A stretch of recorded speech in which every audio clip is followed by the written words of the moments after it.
la deuxième partie de la vidéo sur les jeux de plateau sur Dune. En m'excusant pour ce petit problème technique voilà, lié au problème de batterie de mon ordinateur. Donc j'étais en train de vous expliquer justement le jeu de plateau Dune, donc la version de 79 est revue et corrigée en version 2019. Je vais vous la présenter dans un instant. Et donc oui, j'en étais au pouvoir des factions. Donc les Fremen, donc eux, ont la capacité dans le jeu, évidemment ils ont des pions tout de suite directement en place sur Arrakis, sur le plateau de jeu. Ils peuvent se déplacer de 2 territoires au lieu d'un. Euh, sur la carte, évidemment ils connaissent le désert, donc c'est beaucoup plus facile pour eux. Et si jamais il y a un ver des sables qui apparaît dans leur secteur, leurs pions ne sont pas dévorés et ils peuvent chevaucher le ver des sables pour se déplacer dans n'importe quelle zone du plateau. Et donc, si en plus à la fin, aucun joueur n'a gagné et que personne n'occupe les Seiches ainsi que certaines zones du plateau, eh bien, vous gagnez, on va dire, la partie parce que personne n'a réussi à prendre le contrôle justement de la planète Arrakis. Voilà. Donc ça, c'est pour les Fremen. Les Harkonnen, mais eux, comme je le disais, ils ont un traître à leur solde dans chaque faction. Donc au départ, ils tirent en fait un jeton et ils indiquent sur leur feuille d'aide de jeu quels sont les traîtres à leur solde. Donc évidemment, si un individu en bataille utilise un traître, eh ben, le traître évidemment ne compte pas et est éliminé. Voilà, c'est la vie. Et donc, ils peuvent avoir 8 cartes traîtrises en jeu. Je crois que les joueurs, on va dire, eux, normaux, si je puis dire, ne peuvent en avoir que 6 maximum, si mes souvenirs sont bons. Et ils peuvent gagner 2 cartes traîtrises, enfin une deuxième carte traîtrise, quand ils en achètent une aux enchères. Voilà, un pouvoir assez puissant hein, dans le jeu, franchement, c'est pas mal du tout. Les Atreides, donc pour les Atreides, eux, bah, c'est simple. Pendant la phase d'enchère, donc ils peuvent regarder la carte sur laquelle ils sont en train de miser. Durant la phase de mouvement, euh, ils peuvent regarder la carte des pistes, donc ils peuvent savoir quelle est justement la future, dans quelle zone va apparaître justement l'explosion d'épices. Et pendant la bataille, ils ont la capacité de regarder un des éléments composés sur la roue de bataille, donc la carte traîtrise, le nombre de troupes misées et le général. Voilà, ce qui est une capacité plutôt pas mal. Ensuite, le Bene Gesserit. Le Bene Gesserit, au départ, au début de la partie, ils font, on va dire, une prédiction. C'est-à-dire qu'ils écrivent sur leur feuille à quel tour quel joueur va gagner. Et si leur prédiction est bonne, eh ben c'est eux qui gagnent la partie à la fin. Ils peuvent également débarquer une troupe gratuitement en tant que directrice de conscience avec toutes les autres troupes qui débarquent, ce qui est plutôt pas mal. Et ils utilisent la voix, évidemment, pour pouvoir obliger un joueur, pendant une bataille, à le forcer ou à lui interdire de jouer une carte, comment dire, dans son plan de bataille. Voilà, etc. Donc ils peuvent dire par exemple, bah, je veux que tu joues, on va dire, une dague si tu en as une, je veux que tu joues du poison, ou je ne veux pas que tu joues au contraire du poison, ou que tu ne joues pas de bouclier. Voilà, c'est plutôt intéressant comme capacité. La guilde, eh ben, la guilde évidemment, comme elle a le monopole du transport spatial, évidemment, ses débarquements de troupes lui coûtent moitié moins cher. Elle peut également euh, gagner de l'argent quand les autres débarquent des troupes. C'est-à-dire qu'en fait, quand les autres vont débarquer des troupes, normalement ça va à la banque.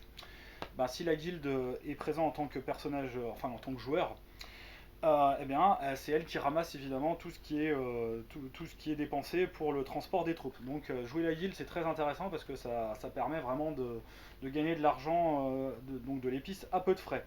Et si à la fin de la partie personne n'a gagné, eh ben, c'est la guilde qui gagne par défaut. Voilà, si personne n'a réussi à remplir ses objectifs, c'est la guilde qui remporte la mise. Bon, c'est quand même plutôt puissant, même si bon, voilà, eux peuvent donc jouer toute la partie à vous empêcher juste de gagner. Et en fait, c'est eux qui gagnent à la fin, sans pour autant, on va dire, déployer une stratégie pour être sûr de eux gagner. Voilà. Et donc, il y avait une capacité en plus. Oui, il y a des capacités aussi sur les embarquements-débarquements. Et ils ont le choix voilà, entre trois types de transport pour le segment de débarquement. Et ils peuvent donc embarquer, débarquer leurs troupes et les déplacer, on va dire, de manière plus efficace et pour moins cher. Voilà, ça je l'avais dit. Euh, voilà. Donc, et enfin l'empereur. L'empereur, lui, donc à chaque fois qu'un joueur achète une carte traîtrise, eh ben c'est à l'empereur qu'on paye évidemment le coût de la carte, ce qui est plutôt pas mal. Voilà. C'est sa seule capacité.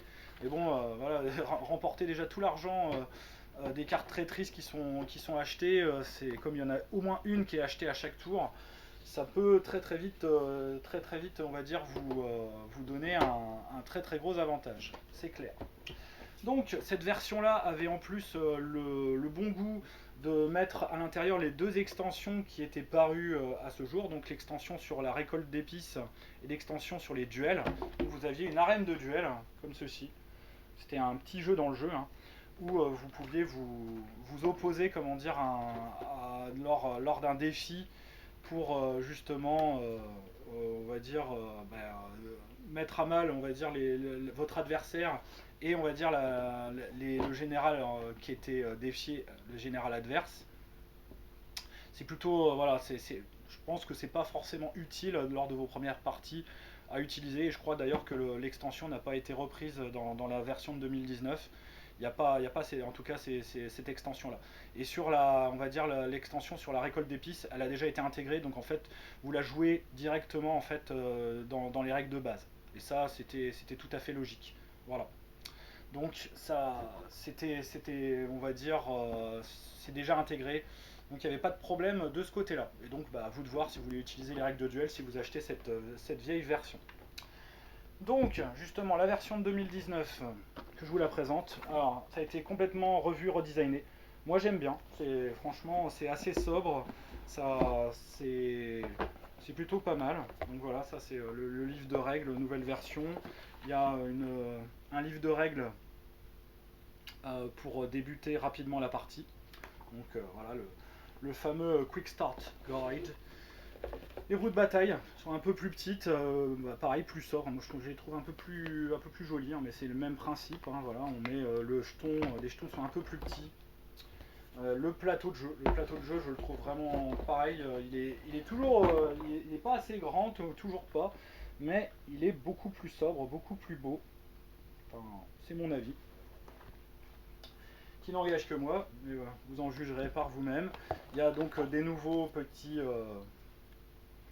petits paravents plus facile. Hein. Là, il y a juste à les plier en fait pour les faire tenir et cacher vos jetons. Voilà, vous avez une fiche résumée. Donc là, comme ça tient pas, comment dire, il y a juste un conseil stratégique hein, sur le paravent, sur comment jouer votre faction.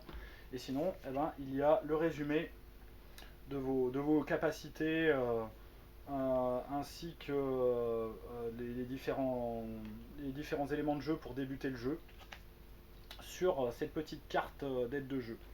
Voilà. Donc sinon, les jetons en question, donc ça c'est voilà à quoi ils ressemblent. Ils sont un peu plus gros, un peu plus épais. Ça fait moins de cheap hein, quand même. Et donc, par contre, on a justement des jetons donc plus petits, mais avec vraiment des illustrations que moi je trouve vraiment plutôt réussies. Dans un vieux style un peu bande dessinée, un peu pastel, qui sont, moi je trouve en tout cas plutôt réussis. Quoi. Par exemple, lequel que je vais vous montrer, voilà, la faction Bene Gesserit, non pas Bene Gesserit, les Atreides par exemple, avec voilà, Dame Jessica, je trouve que l'illustration est très réussie. Voilà, on a Gurney Halleck, Tufirawat, Dr Yue par exemple. et Duncan Idaho. Voilà. Donc c'est bien vu, hein, c'est une belle refonte graphique déjà, une refonte des règles vraiment à minima. Hein, il y a eu quelques petites choses qui ont été remises à plat pour justement rééquilibrer un peu le jeu. Euh, Plein de cartes, donc voilà, il y a les cartes, on va dire, de tempête, hein, de la même manière. La prédiction du Bene Gesserit est sous la forme de cartes. Donc c'est vous qui dites à quel moment, quel tour. Et là, plutôt que de le marquer sur un jeu, donc c'est figuré sous forme de cartes. Un résumé des séquences de jeu également sous la forme de cartes. Les alliances, donc des cartes alliances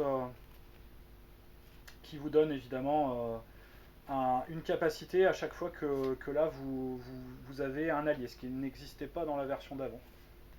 Voilà, le bonus quand vous avez joué le jeton Quizax Adera. Donc là pour ça faut remplir certaines conditions de jeu et acheter en fait la carte traîtrise correspondante si mes souvenirs sont bons. Donc là vous avez les cartes traîtrises qui sont quand même beaucoup plus jolies, ça figure bien les éléments de jeu. Donc, par exemple là vous avez le laser, vous avez les différents éléments. Donc par exemple le poison, voilà, qui est figuré de cette manière avec là par contre contrairement aux cartes de la version 92 79 entre guillemets, la règle est rappelée dessus. Voilà. Mais sinon globalement et même on va dire voilà, les cartes par exemple qui n'ont aucune valeur, et donc là c'est rappelé dessus. Le culon, qui est une sorte d'âne en fait, c'est un peu une blague voilà, vous avez également donc le voyage à Gamon, donc qui est aussi une carte de comment de, de bluff qui ne sert à rien hein, dans le jeu. Voilà. Et pareil, il y a les cartes traîtres, hein, donc vous savez quels sont les traîtres. Tout est plutôt figuré sous forme de cartes dans cette version pour revoir les éléments de jeu. Donc voilà, vous avez le mur du bouclier détruit avec la carte atomique, l'élément aussi pour figurer l'orage, comment dire, qui se déplace sur le plateau. Non, franchement, c'est bien revu. Hein. Les jetons d'épices sont petits, hein, mais bon, ils sont de meilleure qualité. Voilà, le jeton Quizax Adera, par exemple, aussi, ici. Voilà. Non, cette version est vraiment très belle. Moi, j'aime beaucoup. Elle est d'une grande sobriété avec vraiment des illustrations qui font un peu daté, un peu pastel, mais moi, je les trouve vraiment très réussies. Donc, c'est cette version-là que vous pourrez trouver facilement. Donc, je crois qu'elle vaut dans les... ouais, ça doit être à peu près une cinquantaine d'euros. Pas beaucoup plus, hein, c'est très, très honnête au niveau au niveau du prix. Voilà, alors ça c'était donc pour Dune, le jeu de plateau, donc le jeu version stratégique si je puis dire, version plus proche des vieux wargames des années 70-80, et encore je trouve que pour un jeu à tendance wargame, il était déjà très novateur pour l'époque, parce qu'à l'époque on avait des jeux qui étaient beaucoup plus proches justement des principes du wargame classique. Et donc je vais vous présenter également celui qui vient juste de sortir la semaine dernière, Dune Imperium. Voilà. Donc Dune Imperium. Donc là on est plus sur les visuels évidemment du film de Denis Villeneuve. Donc d'ailleurs c'est marqué là. Hein. C'est la boîte de prod, le logo de la boîte de prod du film qui indique que donc ils ont eu les droits du film et donc des visuels du film. Ça se revoit dans les cartes et même sur le plateau. Donc voici le plateau d'ailleurs. Donc là, on est sur un jeu qui tient donc de deux mécaniques assez classiques des jeux de plateau actuels, c'est-à-dire ce qu'on appelle le deck building et le placement d'ouvriers. Voilà, ceux qui sont des aficionados du jeu de plateau sauront de quoi je parle. Donc le livre de règles, voilà, avec quand même de belles illustrations, hein, c'est plutôt pas mal. Et donc des visuels qui, comme je vous le disais, on voit que ce sont ceux du film. Donc là, voilà, on reconnaît bien Oscar Isaac dans le Duc Leto, Timothée Chalamet. Voilà, donc je vous présente d'ailleurs, il y a 4 factions, puisqu'on peut jouer de 1 tout seul à 4 cartes. 1, ça sera contre 2 autres factions, parce qu'il faut jouer minimum à 3 factions pour que le jeu fonctionne.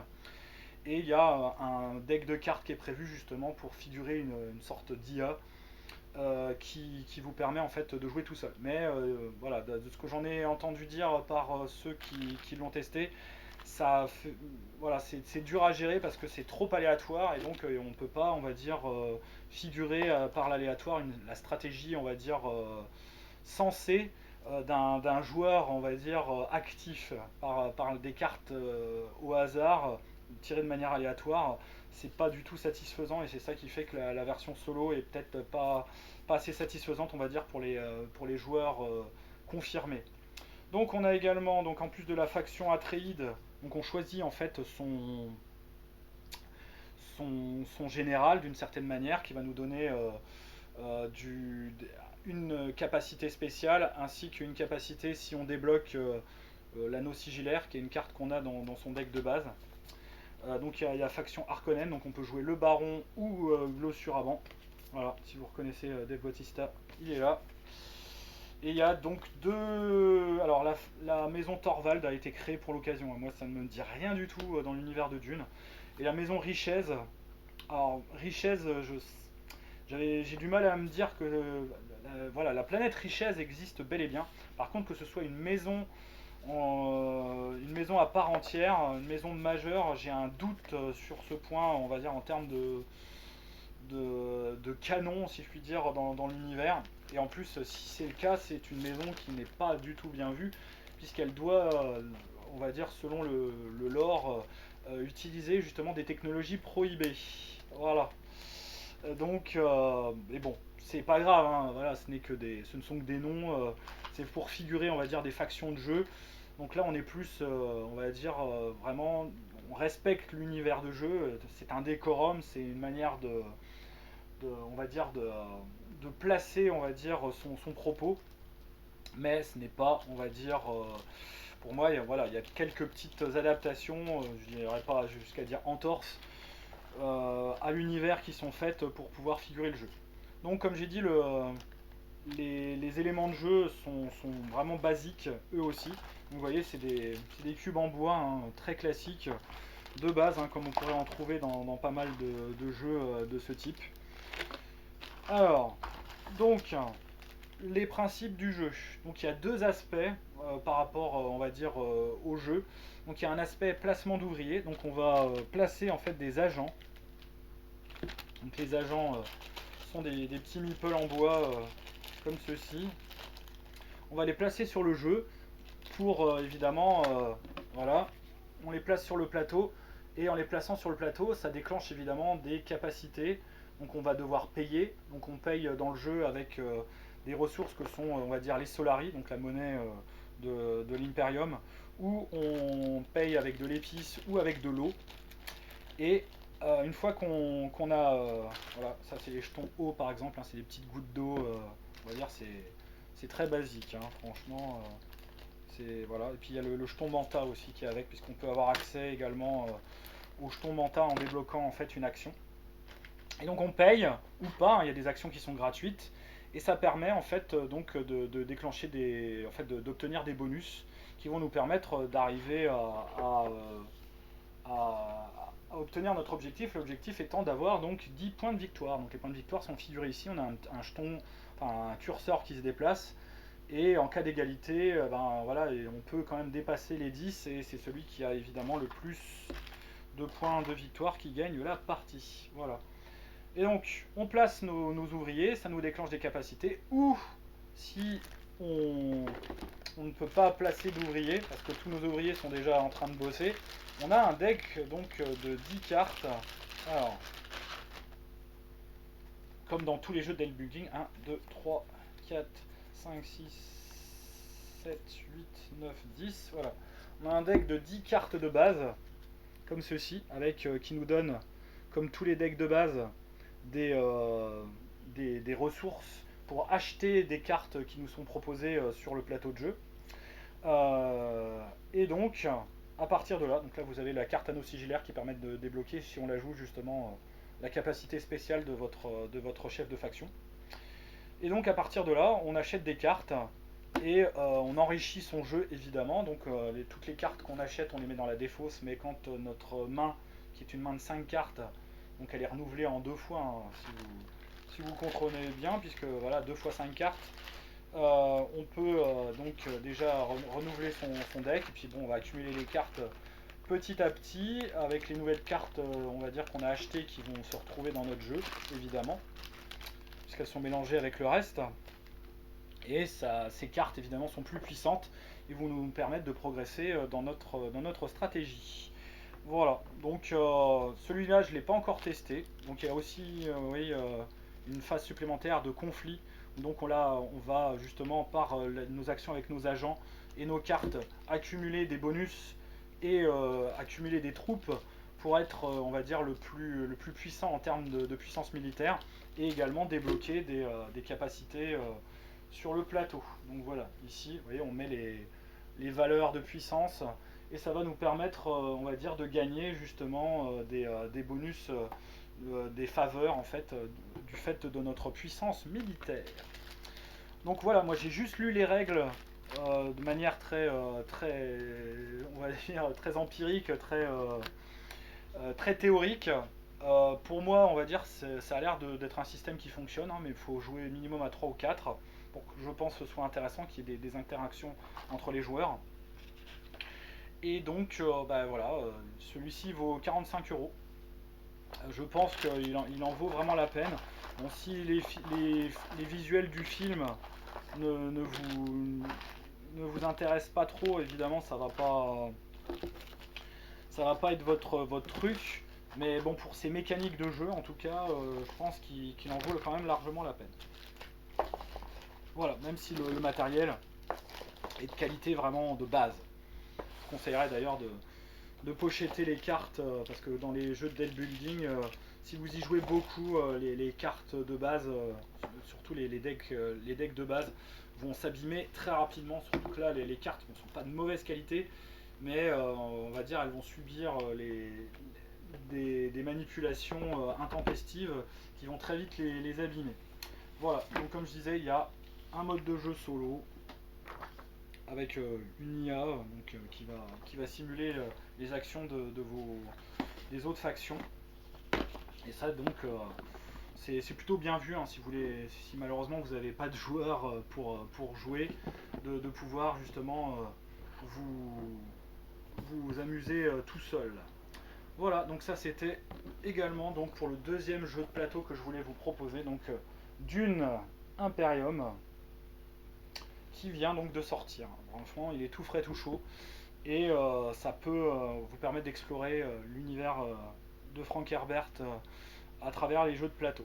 Voilà, donc à partir de là, vous avez le choix. Donc le Dune plutôt jeu de stratégie, qui est, moi, franchement, c'est mon préféré. Le Dune jeu deck building, pose d'ouvrier. Voilà, choisissez, on va dire, le type de mécanique que vous appréciez. En tout cas, ça vous permet malgré tout d'explorer cet univers de manière visuelle, de manière, je pense, satisfaisante. Voilà. Donc, eh bien, c'était la dernière vidéo de la semaine. C'était Magna Magister dans la bibliothèque d'Alexandrie, et je vous dis donc à la semaine prochaine pour d'autres vidéos sur une autre thématique. Et la semaine prochaine, petit teaser, eh bien, ce sera le cyberpunk qui sera à l'honneur avec Shadowrun et Altered Carbon qui vient tout juste de sortir également. Et donc, eh ben, voilà, le cyberpunk est un univers que j'apprécie énormément en jeu de rôle, et j'essaierai de vous faire passer ma passion à travers ces deux jeux, un plus ancien et un nouveau, qui vous permettront, on va dire, de découvrir ou de redécouvrir toute cette richesse ludique, toute cette richesse en termes d'univers, en termes d'imaginaire, qu'est, on va dire, le genre cyberpunk. Voilà, donc à la semaine prochaine, ne manquez pas les prochaines vidéos. Likez, mettez des pouces à ne plus savoir quoi en faire, abonnez-vous. Voilà, la chaîne, je pense, a besoin de vous pour se développer, n'hésitez pas, on va dire, à laisser des commentaires également pour que j'essaye d'améliorer les formats. Que vous me disiez quel format est, on va dire, ce qui vous plaît, ce qui ne vous plaît pas. Voilà, je suis avant tout là pour vous, pour faire passer ma passion. Et j'espère, on va dire, avoir on va dire un certain écho auprès justement des passionnés comme moi avec qui je pourrais partager. Et n'hésitez pas non plus à vous inscrire sur le Discord pour venir directement discuter avec moi, hein. Je suis très disponible pour discuter avec vous si vous en avez l'occasion, si vous en avez le temps. Voilà, allez, à la semaine prochaine. Et donc, si ce n'est ben, ce week-end, pensez et jouez bien.